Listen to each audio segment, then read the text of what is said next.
Hey, beautiful people. Welcome back to Organizing an ADHD Brain, where the perfect place to start is right where you are. I'm your host, Megs Crawford.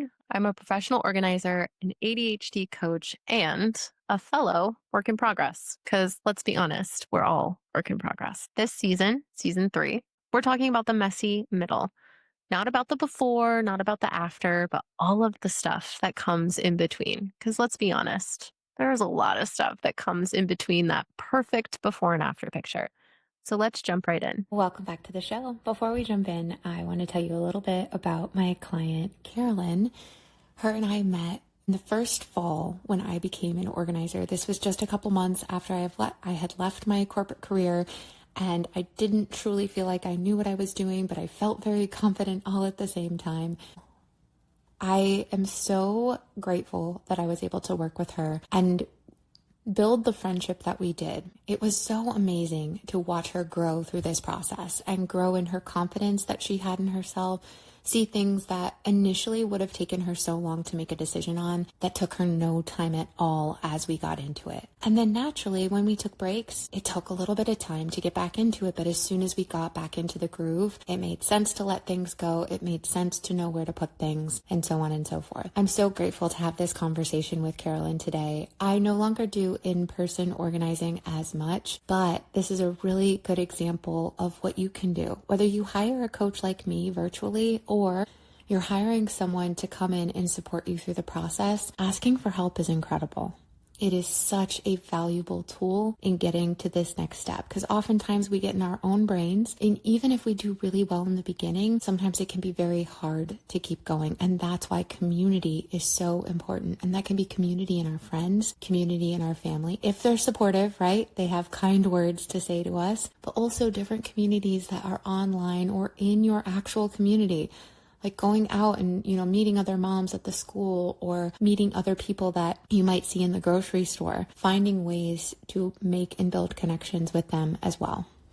Let's jump into the episode. Welcome back to the podcast. I am here with one of my favorite humans, a friend of mine named Carolyn Bettingfield. I'm so excited to be chatting with her today. She was one of my very first clients when I started my in-person organizing career. Yeah.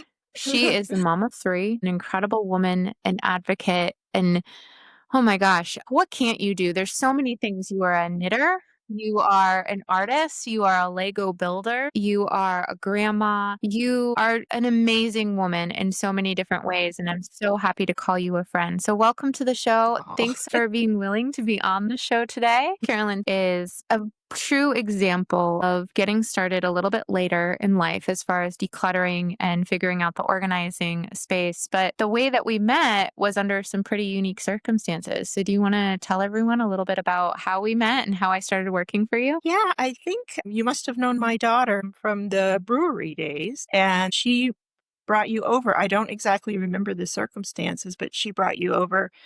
I think it was a couple weeks after my husband had died.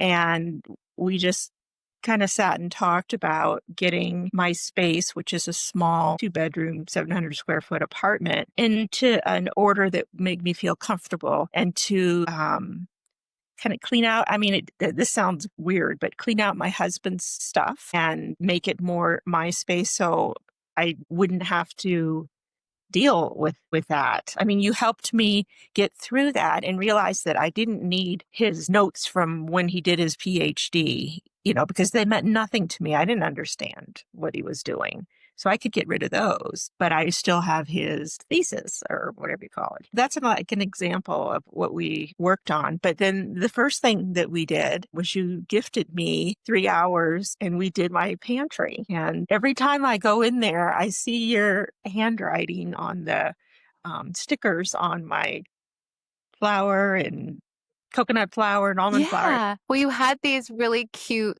jars that you wanted to use and you bought the little tops for them.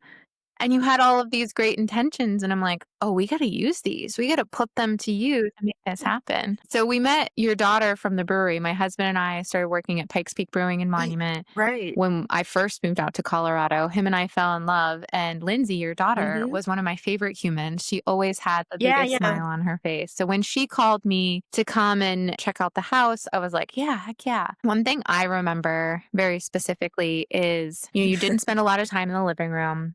You didn't spend a lot of time in the kitchen. I remember you saying you wanted to cook, but it just wasn't as exciting anymore in your life. And then there was the room upstairs that you wanted to clear out, but you didn't spend a lot of time in there, but could be a guest room. But when we walked in to your room, the room you're sitting in right now, it was so colorful. And I just remember the squishmallows and I remember the paintings on the wall and the plants. And you have these beautiful purple curtains that have little leaves crawling all over them.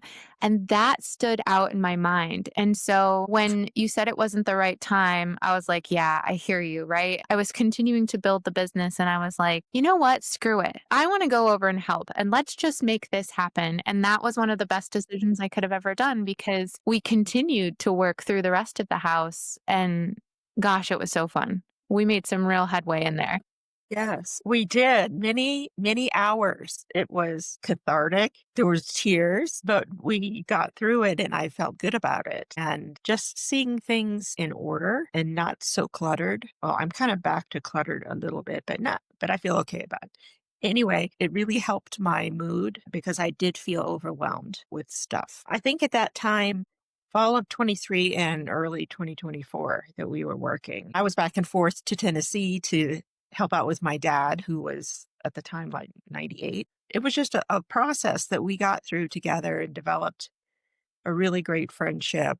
And it just changed my life. It really did. And your focus on how you think about things. What are things? And that you don't have to keep all those things. It's not dishonoring anyone to get rid of things.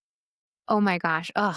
For those of you listening, I've never seen someone with the most beautiful curated plant collection in my entire life. You have these Hmm. incredible plants, and that was cool because we were able to find all these cool contraptions that you had bought for them and put them up all over the house. So not only did you have plants in your bedroom, but they were at all different levels.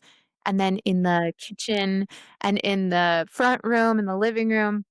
It's fascinating. Like, the color started to Yeah. expand to different spaces as we continued to work together. Hmm. Actually, when we did the pantry, I was like, "Oh, well, what if you got something colorful, like a rug in the pantry?" And you were like, "Yeah," immediately, and you found, like, the most colorful rug, and you put it in there to brighten up the space. That was so cool. Yeah.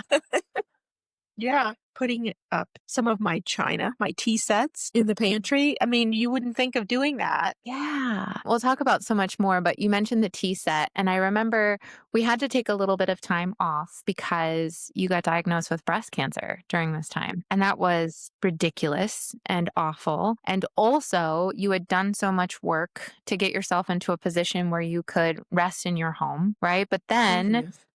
we Yeah. did eventually start working together again, and I remember the first time it was probably months after you had been going through the treatments and finally feeling a little bit Right. better. So I was asking you about something and you were like, "I'll just let it go." Like, the way that you said it, I think it was these plates with, like, birds on them or flowers on them, and they were sayings or descriptions of the flowers or where they came from, and it was hard for you to let it go, but you were just trying to tell me that you wanted to let it go because you knew that was, like, the right thing to do, and I was like, "No, no, let's talk about this. Let's make it so that you can get behind the letting go of it. Like, why are you doing it? We're not just letting go just to let go. We're letting go because we've made Hmm. peace with letting go and that this makes sense for you." Yeah. Do you remember that at all? Yes, I do. I just remember getting through, I want to say almost trauma but I don't mean it in a bad way. It's just seeing all that stuff again. What had happened was we had a storage unit for 20 years with tons of stuff in it. Some of it was my late husband's, or most of it was, and like old tools and stuff. Like, what do I do with that? I live in an apartment, and all of his school stuff, his college and masters, and I mean, and it was traumatic getting through that. But I had lots of friends help me with that process, friends and family. I mean, one time, I want to say 8 people showed up Wow. at my storage unit, and all I had to do was sit there, and they would bring things to me. And I think this was in Oh October my of gosh. 23, because my brother said, "I'll pay for 1 more month, but you got to get all that crap out of there." Because it was almost as much as the rent on my apartment.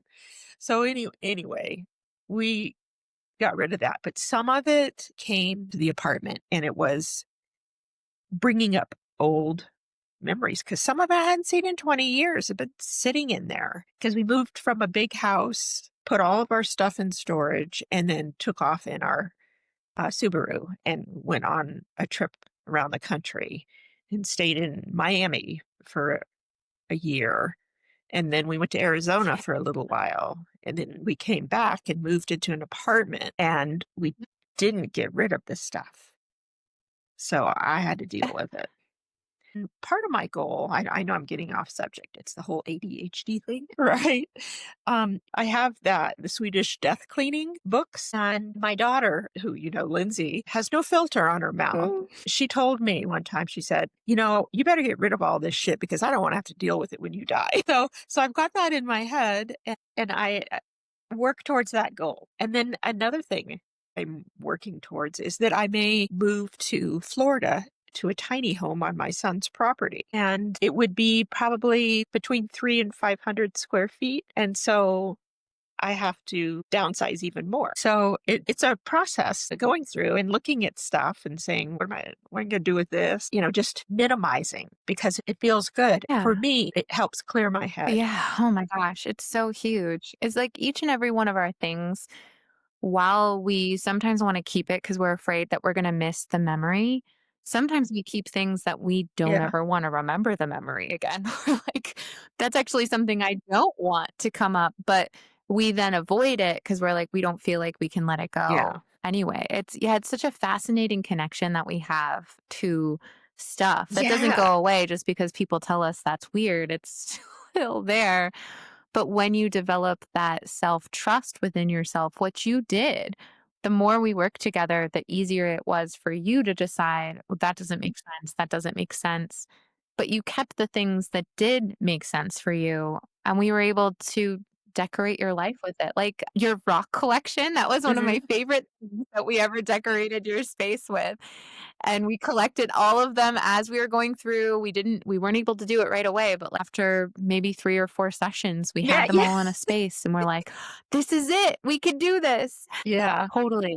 Yeah, and the Vaseline glass collection. That was so cool because, well, you got a black light, or what is it that makes them glow, and put it in the cabinet with all of my mom's Vaseline glass. That's what we call it. I think other people call it uranium glass. And that was really cool. But you know what? I'm getting ready to move Cool. that. I'm going to switch my rock collection over to the window and move the Vaseline glass over to Fun. where the rocks and Legos were and plants. So just so I can, when I'm sitting on the couch, I can see the uranium glass. Then the other thing that I have that I'm sure people can relate to this, because I'm 70, I just turned 70 a month ago. I found a box, and I don't know where it was when we were doing stuff, Megs. It has taxes from 91 to, I want to say, 97, in nice little, envelopes. There's the receipts, there's the tax forms, and they just have been sitting in a box. Yeah. I think that's part of the barrier too, right? We keep these things because we're supposed to for a certain amount of time. But then there's nothing on our calendar reminding us that now it's time to go through all the old tax stuff. But then that's something we put off because we don't have a shredder hanging around at home and we have to Yeah. find someone who's going to do it in some place that like there's so many barriers to us getting this stuff out. So It's such a real thing that happens. Yeah. I bet there's so many people Yeah. listening. They're like, yeah, there's so much paperwork that I haven't gone through. And stuff that Right. oftentimes it's Yeah. paperwork from a spouse that's, no longer here, or parents that are no longer here and I have to go through their thing. Like there's so many aspects that we put off because well, there's no deadline on Mhm. it, right? We'll get to it when we can and then we never necessarily get to it. Yeah. Now, what? Oh, the word you used was barriers. I run into that Yes.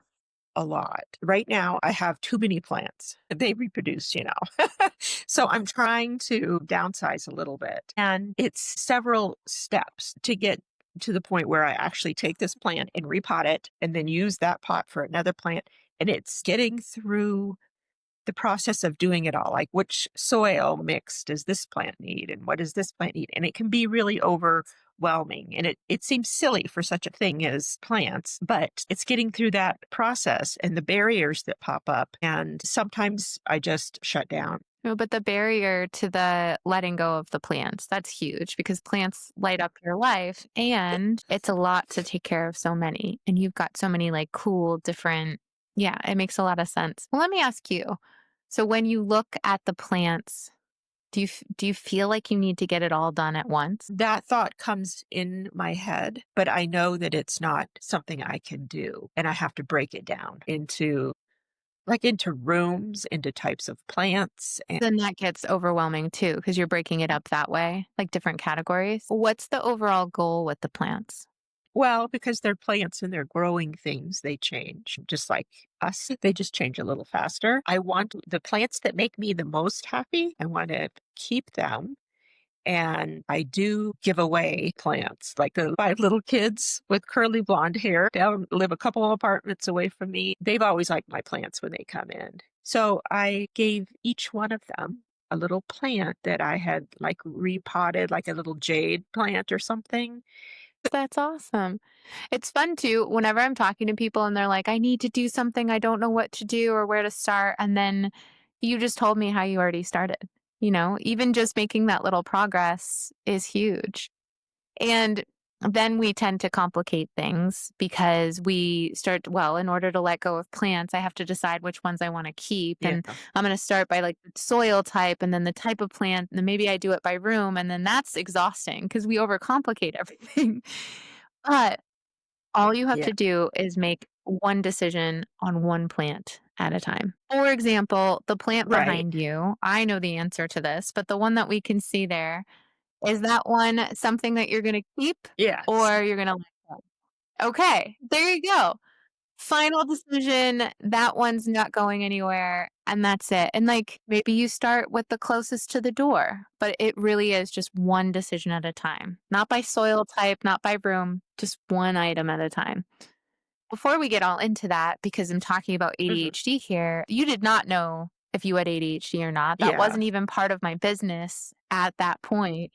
But as you started to listen to the podcast, how did that help you understand yourself a little bit more? Do you think you have Yeah. ADHD? I do because it's an ongoing thing. I've been known to get up and go into the hallway and turn around 3 times because I wanted to get something from here. No, I needed to start that. No, I needed to do this. And then I just have to stop and focus. And like one of your guests was saying, having notes everywhere. I have whiteboards, one on my fridge, one on the door in my bedroom, and it just keeps me focused. Oh. And then I have like all these notebooks everywhere, like this notebook. So that helps me. But then, what happens? I have like 10 notebooks. That's where I'm kind of stuck and I need help with figuring out what do Yeah. I do with all these notebooks? How do I consolidate them? I mean, it's easy with the whiteboards because you can just erase them and write new things. But when you have so many notebooks with different things, like there's the medical, Tot there's the plants, there's the apartment. It's a lot to keep track of. I will say one thing that I did that helped me out a lot was designate one notebook that I wrote everything in and I was not allowed to use any other notebooks but that one. I didn't necessarily have a purpose for it other than like sometimes I used it for a to-do list, sometimes I used it for kind of a budgeting plan or Oh, to understand a goal or just to even make an outline of a coaching tool that I was trying to develop. So that's very helpful for me for my coaching notes and keeping backup. But I yes. love the idea of Yes. having a notebook. So I bought one in Colorado about a year ago, and I literally just used the last page yesterday. I don't think I've ever used a notebook from start to finish. And I was so excited to go and buy a new notebook yesterday, and I bought the coolest one. It's got little foxes all over it and things like that. Mhm. But for me, it works because I don't Oh, need a notebook specifically for anything. If I'm trying to categorize something or keep it in a file, so to speak, I do have my digital notebook for that, the Remarkable. When you're taking notes, what are you typically taking notes for? What are you using the notebooks for? lists of different things. Well, for several things. I write down my like the bills that I have to pay are in a notebook. And then I have a notebook that has plant stuff in it. And I have a notebook that I want to write in it every day, how I'm Yeah, feeling and what I'm working on, what I did, because totally. I don't always remember what I did. And so I have all these notebooks for different things. But are you saying that I could put all of that into like one notebook? I think that you should find what works for you, like 100% of the time, because I'm not taking notes on plants. So there's a couple different things you could do. There are Yeah. notebooks that are sectioned off that you could put little labels on. There are also, if you already have notebooks that you're using, I would encourage you to put a label on it, which is like That's a great idea. over label until you don't need the labels anymore. Like, because we do need the reminders. We have so Okay. many ideas, so many purposes in life. So if you have a plant notebook, put it, put something. Do you have anything on there that says for plants? No. And it gets mixed up with other notebooks too. So, If you're going to have separate notebooks, figure out what they're for yeah. and put a label on it. And then something that comes to mind here is like, I don't have time to do that. I don't have time. Uh-huh. But we don't have time not to, Okay. because if we don't stop and decide what we're using these notebooks for, then now they're Yeah. scattered everywhere. We don't know which notebook is for what. And if we do have to refer back to something, now it's taking way more time because none of it is organized in a way that makes sense for us. So that's like a juggle that we have to Yes. face head on, because I see people are like, I don't Yeah. have time to make a note and decide what this is, but also we don't have time not to. That is like this juggle that we're constantly dealing with. Okay, so with that information, what do you want to do? What do you think could work for you? Well, when you started talking about that you have it in one notebook, I was thinking that would be perfect to get one of those notebooks that has different sections. And then, I can put something in the little Yeah. tab and just have one notebook and be able to scribble my notes on that. And Yeah. then another thing I also do, I use on my iPhone the notes section. I use that a lot for everything, like grocery lists or just everything. But I also like writing things down with your Yeah, hand. absolutely. Well, I'm excited for you to check that out. So, where is some place that you often find yourself writing things down? Yes. Physically in my apartment and then anywhere because I could be standing in the kitchen doing the dishes. I'm Yeah. like, oh, and I'll go to the refrigerator and write it on the whiteboard on the refrigerator. The whiteboard that I have in my bedroom is divided up and I've drawn a weekly um, section where I can write down, Monday through Sunday what I'm doing what I need to do those days. And then I have a little list. I'm looking at it right now of different things I'm working on. And then I have what I need to do when I get up in the morning. I need to stretch and exercise. I need to drink my cherry juice and take my medicine and walk. So it's like a reminder that's just right there. Fantastic. It's the first thing you see in the morning when you get up. And so it's right there as a reminder. Do you ever find that it becomes something you ignore? Not so much because it's fairly new. I think I've had it up there maybe a month. And it's a process. I only a couple of weeks ago did the calendar section or the weekly section of things to Yeah. do. and divided it up into, I mean, the first thing I did when I put it up was put up what I need to do every Yeah, morning when I get up. absolutely. Not that I Okay. always do it all, but it's right there for me. Our phones can be really great. I And I know have lots the of reminders on reminders my app phone doesn't too work for of, me, but when I set an you know, alarm and I put a label on the alarm, that's very supportive to me. If it's like if I need to remember to drink water, can you share with us what was it like in your home before we started attacking the clutter? I'm trying to remember. I mean, there's like before Brent died and after Brent died, like that's a defining moment in your life. Um, so I was focused on him and being with him and making him feel comfortable. And so I ignored everything. And then before he got really sick, there was just a lot of stuff. And he was attached to a lot of stuff that didn't mean anything to me. And I had plenty of my stuff to deal with. Like right now, my mom's silver service is in my closet and I'm going to get it down and use it. Just, why not? And then before we moved into this little space, the house we had that was bigger, in the basement, there was a storeroom that I had organized. And Brent would say, "Oh, I can tell when Carolyn's been down in the storeroom because everything is pulled out and opened up and just left there." And he would shove it back in and put it away. Yeah, there was just a lot of stuff that both of us were dragging around. And that's the part, like the taxes, that you need to get rid of, or the shirt that he was emotionally tied to things. Like he had a shirt that his daughter had given him 20 years ago. It was really beat up, but he was emotionally attached to it. I'm probably that way too. I have this nightgown. It's just Yeah, a small, like rayon nightgown that my mom wore when I was that's a cool. kid. And I just still have that. And I think there's nothing wrong with that. Dana K. White is one of my favorite people talking about organizing. When I had her on the podcast, she was talking about something that her and her husband kept. I think we think that once we start letting go, that we have to let go of everything. We have to find a way to let go of everything. But it's more just the empowerment to make the right decisions for you in the moment. And just making a full decision so we stop putting it off because we often delay the decisions. And Yes. that's why we've gotten ourselves into the situation in the first place. So now looking back after you've done the work, right? Yes. And you've come back to it and then you've taken some time off, you've had a ton of other life events that have happened over these, last couple of years. Lots of babies. Yeah.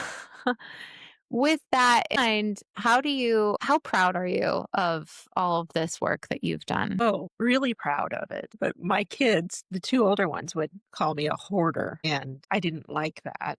I love containers. Remember when I sent you a picture of all the containers that I had? Do I really need all these? But yeah, I'm glad my mind has changed in how to deal with stuff. I may not have accomplished everything that I want to accomplish, and new things come in. It's just an ongoing process. But in my head, I can pull out Mm, what I need to work on. The thoughts, processes are there about what I need to do. And I have learned just in the past year with, I've had a lot of health issues besides the cancer that have like knocked me out for a little while, to give myself grace, like for right now, the boys' room, the second room you were mhm. talking about, I call it the boys' room because two of my grandsons used to hang out in there all the time. They're 18 now. So anyway, it's become a storeroom right now, and that's okay. I have plans for it in my head. I need to move some plants in there for the winter, and I'm going to move some furniture around. And so I know what it can be, but right Yeah. now it's storing a few things that I don't want to deal with right now. And I try to tell myself it's okay. It's a process. You'll get there. And, like be at peace with what I'm doing right now in this moment. Before we started working together, and I'm not just saying this was a lot of work that you did. This isn't just because you started working with me, but before we started working together, did you believe that you were capable of doing as much work as you have? No, it was a muddle of confusion in my head, and it was overwhelming, especially the storage unit and all the stuff packed away in the tiny apartment. It was a jumble in my head. And after working with you, things are categorized and organized in my head. They may not be in my Yeah. apartment, but I know what Yeah, needs to be absolutely. done. No, it was so cool. Some of my fondest memories. I have the greatest picture of you sitting on the floor in the boys' room, going through your mom's jewelry and, Oh, right. color coding all of the books and figuring out what you wanted, making sure all your Stephen King collection was in one space and hanging up pictures Yeah. in perhaps some semi-dangerous ways, but we made it work. I had so much fun working in your house with you. And yeah, Carolyn has become such a friend. You came over to my house last year for Halloween and hung out with us. We catch up via Zoom now since I'm not Yes. in Colorado anymore. But I think, when you're going through this process with someone, it is very important to find someone that you feel really comfortable with because, well, that's another question I ask you. I think sometimes, people are scared to work with an organizer because they're like, I'm afraid that you're going to make me get rid of everything. And then I'm not ready to handle that. And that's really scary. If there was something that you wanted to emphasize, you would reframe the statements you were making about those items. And that would help me to feel more comfortable and I love understand that. what I was doing. We got here to Massachusetts and I'm like, why did I let that go? That's so ridiculous. And then there's other things that I kept that I'm like, why do I have this still? Because we don't necessarily know the future, Yeah. but do you regret letting go of all of the things? Oh, no. No, I don't regret it at all. I'm so grateful that I don't have to think about that stuff. I mean, just Yeah. think of all the stuff that you hauled off, outside on the front Yeah. stoop, there I was have like pictures. boxes of stuff I I that want to say you, that because it's important to know that we are going to make perceived mistakes as we let go and things that we wish we had uh-huh. again, but it's never a permanent thing. You can always replace a kitchen Yeah, utensil. I was working with another client this sure. weekend. We were talking about the legs of a TV stand. And what if I wanted to put the legs on the TV again? We Uh-huh. mounted it on the wall, but what if I want to take it off and put it on the legs again? But then that means I'm going to have to store it for 8 to 10 years, however long I have this TV. Do I want to do that? Do I want to be the person who keeps everything just in case? Or am I the type of person that trusts that I'll know what to do if that thing arises? Yeah. Comes up. Yeah, Mhm. yeah, definitely. And that reminds me that legs to a TV. I don't think it was you. I think it was my son Ben, because he's like a big. Yeah. All my kids are big thrower awayers, and we were putting a TV up or something, and there were all these parts left over. And I said, I wonder if I should keep them. And he just grabs them from me and says, No, you don't. Puts them in the trash. And that is not something I would do. That is something that we save for our loved I know. ones to do. And what sometimes makes it hard. Yeah, my kids don't organize like I do. They're more, and I wonder if it's a generational thing because they aren't attached. Maybe it's the age. I don't know.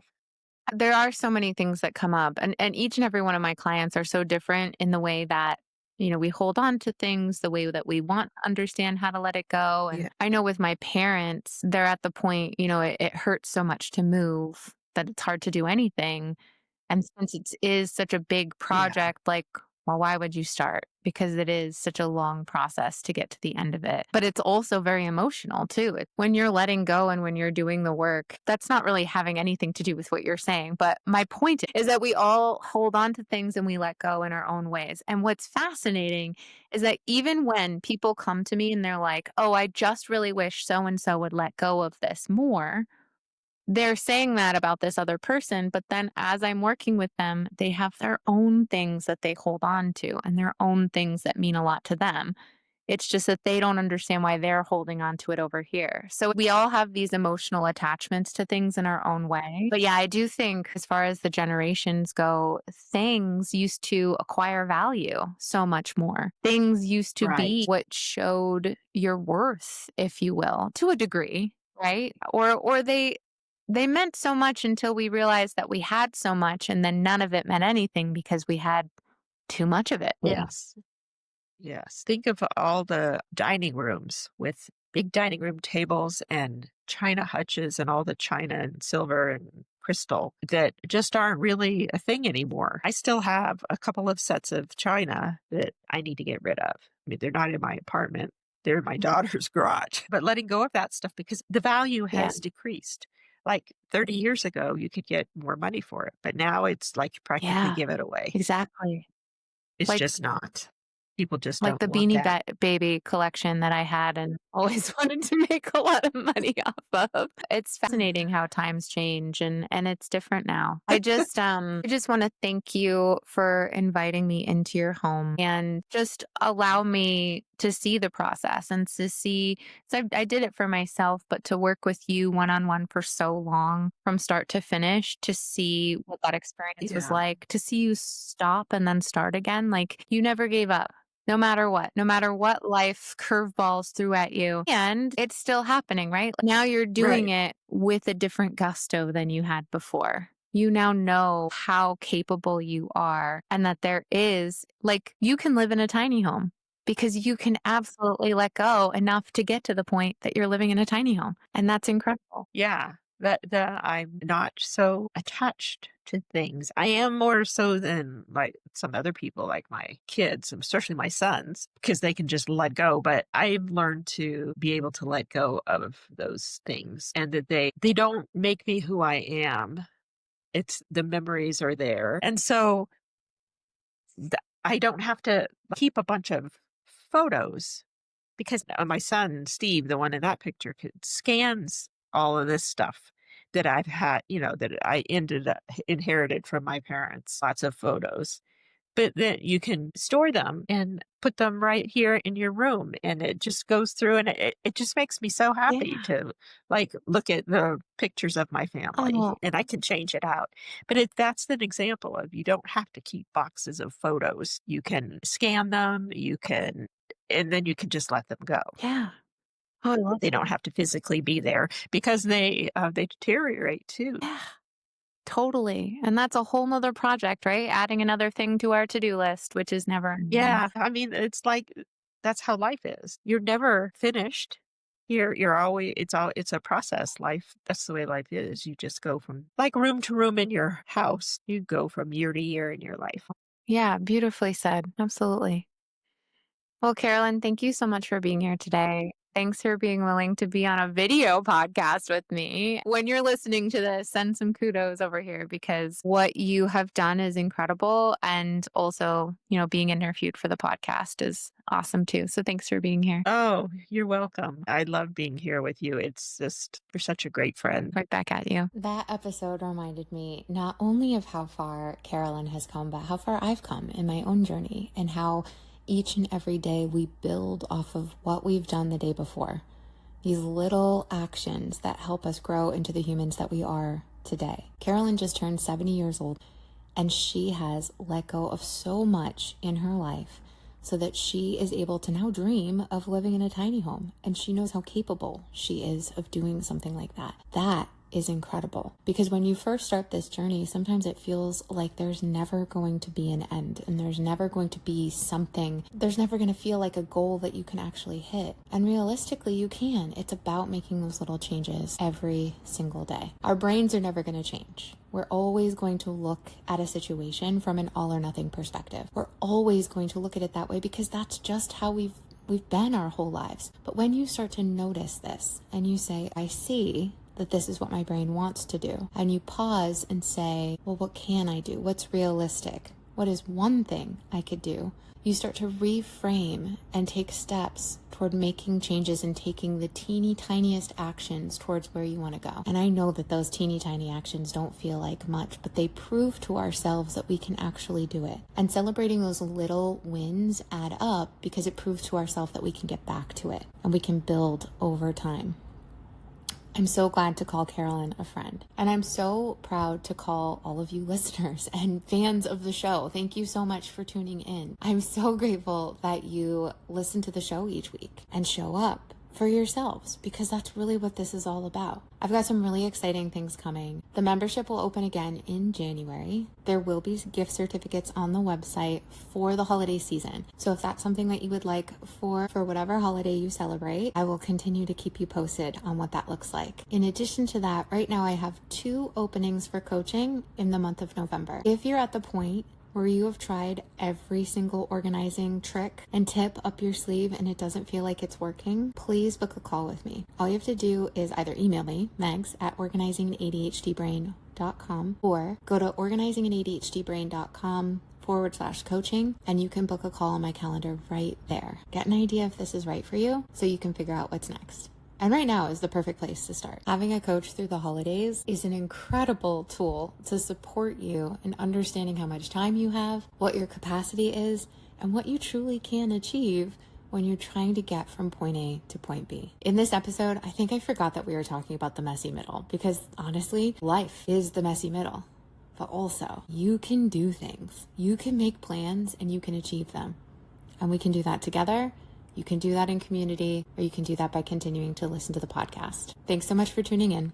I'll see you next week. Thanks so much for listening to Organizing an ADHD Brain. Just remember, I am not a doctor or a mental health professional. Everything I share here comes from my own lived experiences or my professional experience coaching other ADHD humans. If you need medical or mental health advice, please reach out to a licensed medical professional. What you hear on this podcast is for support and education, and how you use the information is completely up to you. For more resources, free downloads, and different ways to work with me, whether through coaching or the community, please go to organizinganadhdbrain.com. And don't forget, the perfect place to start is right where you are.